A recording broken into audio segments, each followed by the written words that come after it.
Each year, an estimated 14,000 elderly Mainers become victims of abuse. Yet, according to state statistics, 84% of those cases go unreported.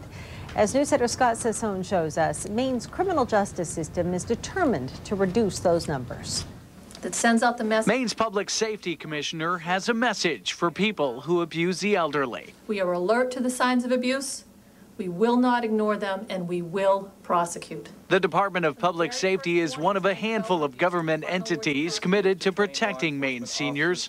Pure and simple elder abuse involves someone inflicting physical, emotional, psychological, economic, or sexual pain on another human being. State Attorney General Stephen Rowe says as the state's population gets older, law enforcement agencies are responding to more cases of elderly abuse.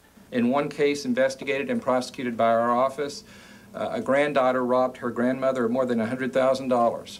The grandmother did not report it because she loved her granddaughter and she did not want her to go to jail. How did the crime come to light?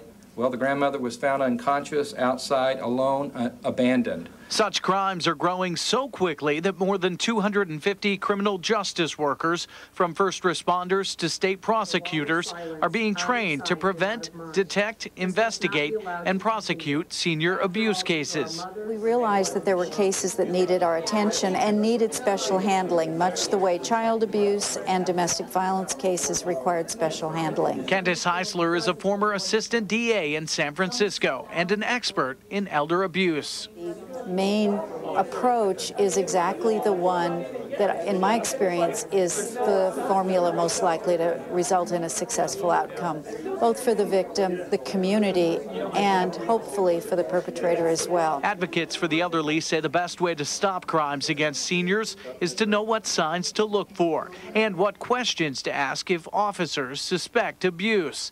It's only then that the victims can get the help they need. In Augusta, Scott Sassone, News Center. The Elderly Justice Training Partnership is funded through a 3-year, $450,000 federal grant. It is sponsored by the U.S. Department of Justice and the Office of Violence Against Women.